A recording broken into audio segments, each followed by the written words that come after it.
السلام عليكم، مرحبا بكم في قناة عالم عربي. إذا كنتي أول مرة كتشوف القناة، فالمحتوى ديالنا عبارة عن قصص، حقائق ومعلومات مثيرة. إذا كنتي كتبغي هذا النوع من الفيديوهات ما تنساش تضغط على زر الاشتراك وتفعل جرس التنبيهات باش يبقى يوصلك الجديد ديالنا.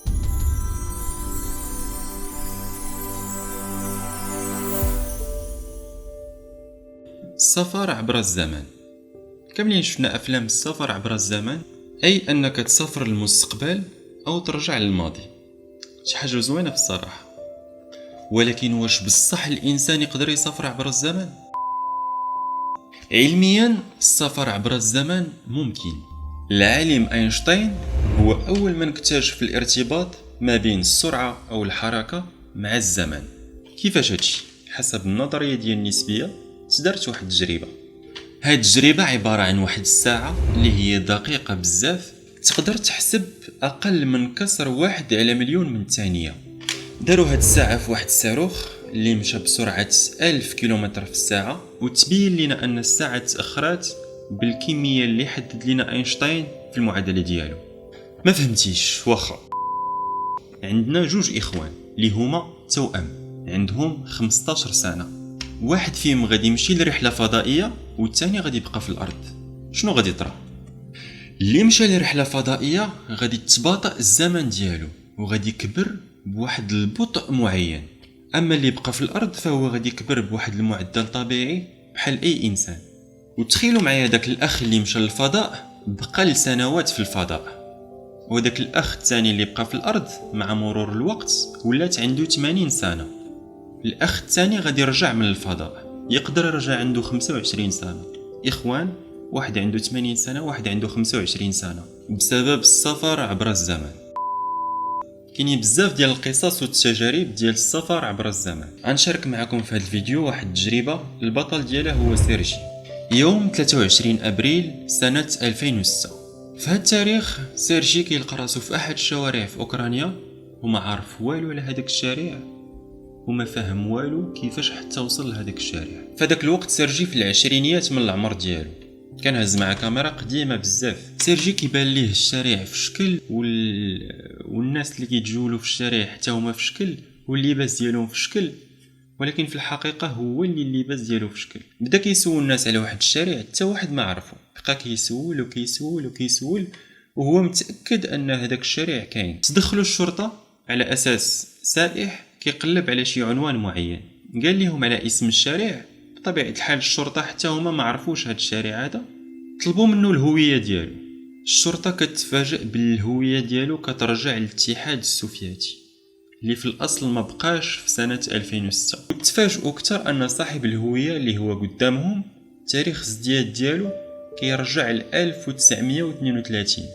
اي صاحب الهويه خاصها تكون عنده في هذاك الوقت 74 سنه، وهما كيشوفوا رجل شاب قدامهم. الشرطه قالوا ان هذا السيد عنده اضطرابات نفسيه ولا شي حاجه بحال هكا، خدوه للمركز ديال الشرطه. مركز الشرطه جابوا ليه طبيب نفسي وشرحوا ليه الحادث كيفاش. Сегодня день 23 апреля 2006 года. Последнее, что я помню, это среда 23 апреля 1958 года. سيرجي أصر على أن التاريخ الحالي هو 1958. بس الطبيب للسؤال الثاني قال ليه عاود لي شنو درتي هذا النهار هذا قبل ما تلاقى بالشرطة. قال لي كنت كنتجول أنا والصديقة ديالي وكنتصوروا بهاد الكاميرات، وفجأة بان لي واحد الجسم غريب على شكل طائر، ولكن الشكل ديالو كان شويه مخيف وما فيتش ليا شفت شي طائر بهذاك الشكل.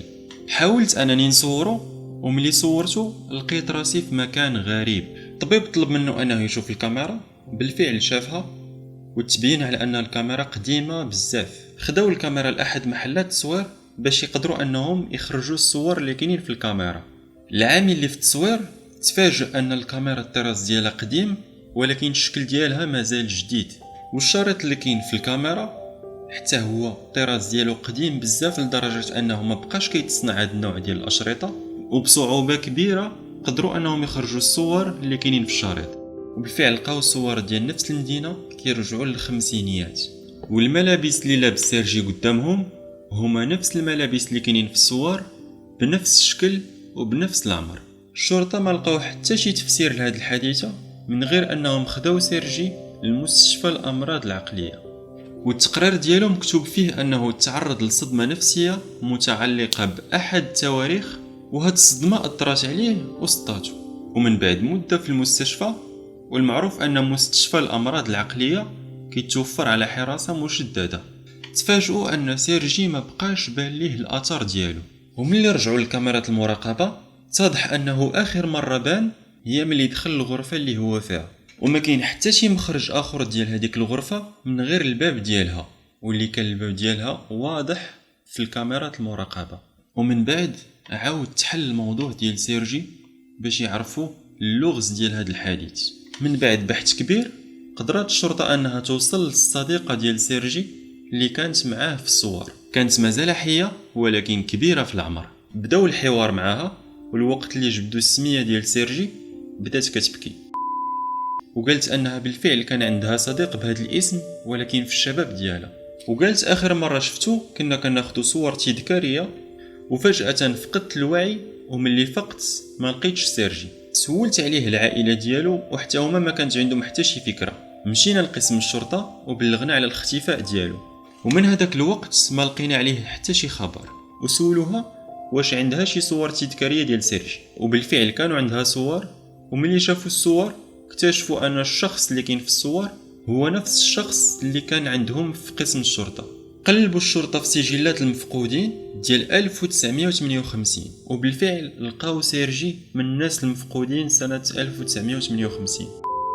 صدروا بزاف ديال التفسيرات والنظريات على واقعه سيرجي، واهم هاد النظريات انه يقدر يكون سيرجي ماشي انسان في الاصل، او ان الحادثه عندها علاقه بداك الطائر الغريب اللي صورو، ويقدر يكون هو اللي نقل سيرجي من زمان لاخر.